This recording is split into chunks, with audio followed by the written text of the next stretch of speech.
বিরামহীন প্রাকৃতিক দুর্যোগ, বৃষ্টি এবং জলাবদ্ধতা ইত্যাদি কারণে অপ্রতিকূল পরিবেশে পেঁপে গাছ একেবারে ধ্বংস হয়ে গেছে। এই যে দেখেন হাজার হাজার পেঁপে এক একটা গাছে। এই যে দেখেন এখানে পেঁপে গুনে অ্যাকচুয়ালি শেষ করার মতো না। প্রত্যেকটা জায়গায় জায়গায় যে স্তূপ করে রাখা হয়েছে গাছগুলো, প্রত্যেকটা গাছে শিকড় পচা। এই যে শিকড়গুলো একেবারে পচে গেছে, শিকড়গুলা একেবারেই পচে গেছে। অতিরিক্ত বৃষ্টিপাত, পানি নিষ্কাশনের অব্যবস্থা, অর্থাৎ জমিতে নিষ্কাশনের কোনো ঘাটতি ছিল না, খুব চমৎকারভাবে ড্রেন করা ছিল, ড্রেনেজ সিস্টেম খুব চমৎকার ছিল। কিন্তু এইখান থেকে, এই জমি থেকে পানিটা যেখানে গিয়ে পতিত হয় ওইখান থেকে পানিটা নিষ্কাশন হয় নাই। অর্থাৎ আমি বিলের কথা বলতেছি, বিলের পরে যে সুইচ গেটের পর থেকেই প্রবলেম ছিল।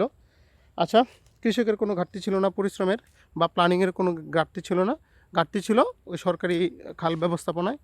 যাই হোক, যেটা হওয়ার হয়েছে, আল্লাহর কাছে হাজার শুকরিয়া। তারপরেও কিছু না কিছু টাকা পয়সা বিক্রি করা গেছে, কিছু না কিছু বিক্রি করছি। কিছু কিছু জায়গায় গাছ রয়েছে খুব চমৎকার।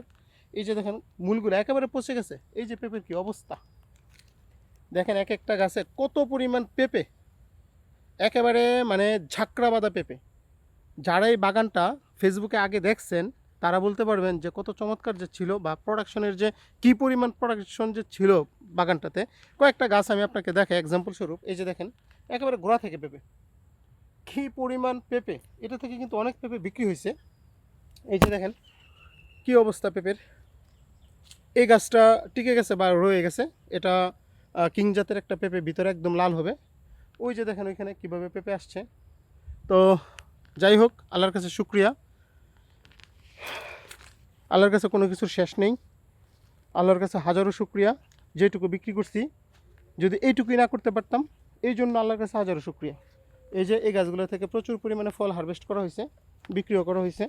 তবে একটু সস্তা পেঁপের দাম এখন। সবজি পেঁপেটাই একমাত্র সস্তা, আর কোনো সবজি সস্তা না।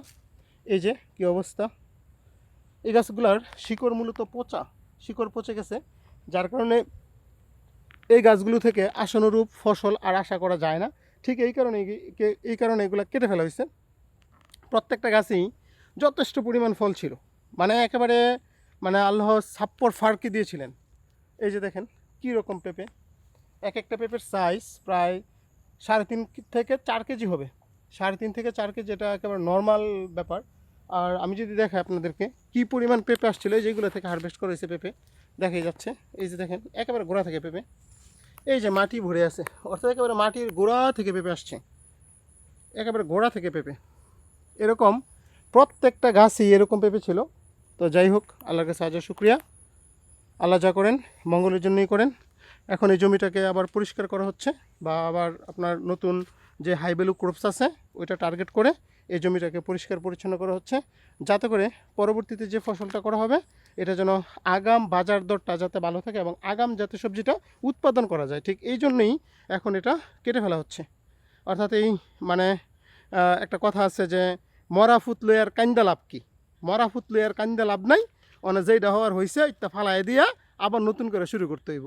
প্রত্যেকটা কৃষকের মধ্যে এই উদ্যমটা থাকতে হবে যে পুরাতনকে নিয়ে, জড়না জীর্ণটাকে নিয়ে পড়ে না থাইকা নতুন করে আবার শুরু করো। আরে ভাই, আমি যদি ভাঙতে না জানি তাহলে নতুন করে গড়ব কীভাবে? একজন কৃষক সবসময়ই উদ্যমী হয়ে থাকে, যার কারণে এগুলার মায়া না করে এগুলাকে ফেলে দিয়ে, ওয়াস্টেজ মনে করে ফেলে দিয়ে আবার নতুন করে শুরু করতে হবে। ধন্যবাদ সবাইকে। সবাই ভালো থাকবেন, সবাই সুস্থ থাকবেন, আধুনিক কৃষির সাথে থাকবেন, কৃষিকে ভালোবাসবেন। তো সবাই ভালো থাকেন, আল্লাহ হাফেজ।